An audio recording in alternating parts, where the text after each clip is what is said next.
Le couloir qui ne finit jamais. Histoire d'horreur longue. Tu n'avais jamais eu peur du noir. Du moins, pas avant cette nuit-là. Tout a commencé quand tu es rentré tard du travail. Il était presque 3 heures du matin et le silence dans ton immeuble était étouffant. Pas un bruit, pas un souffle. Même la ventilation semblait morte. Tu montais les escaliers, épuisé, quand tu remarques quelque chose d'étrange. Le couloir de ton étage semblait plus long que d'habitude. C'était impossible. Tu connaissais cet endroit par cœur. 3 portes à gauche, 2 à droite, puis la tienne. Mais ce soir-là, il y avait 5 portes, puis 6, puis 7. Tu t'arrêtes. Ton souffle devient court. La lumière grésille au-dessus de toi. Plic, plic, plic. Le néon s'éteint un instant, puis se rallume. Mais le couloir s'est encore allongé.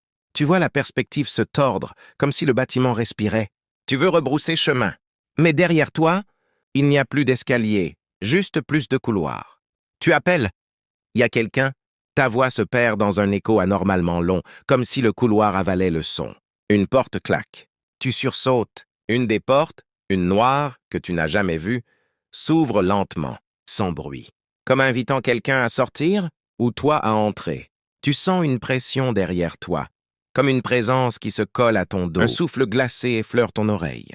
Puis une voix presque murmurée. Ne regarde pas derrière toi. Tes jambes tremblent.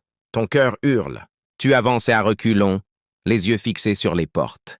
Tu sens quelque chose derrière, qui avance avec toi, qui imite chacun de tes pas. Tu entres dans la porte noire. Tu n'avais pas le choix. La présence t'y poussait presque. À l'intérieur, c'est une pièce minuscule. Pas de fenêtre. Juste un miroir. Un miroir qui ne reflète pas ton visage. Tu vois ton corps. Tes mains. Ta respiration affolée. Mais ton visage n'est pas là. Aucune tête. Rien. Comme si quelque chose l'avait remplacé par un vide noir. Derrière ton reflet, une silhouette apparaît lentement. Grande. Trop grande. Son visage est flou comme arraché. Elle lève la main. Dans le miroir, sa main se pose sur ton épaule. Tu sens le contact. Glacial. Réel. La lumière s'éteint. Dans le noir absolu, la voix murmure encore « Maintenant !» Tourne-toi. Tu ouvres la porte pour fuir, mais ce n'est plus un couloir. C'est un gouffre. Un vide sans fond.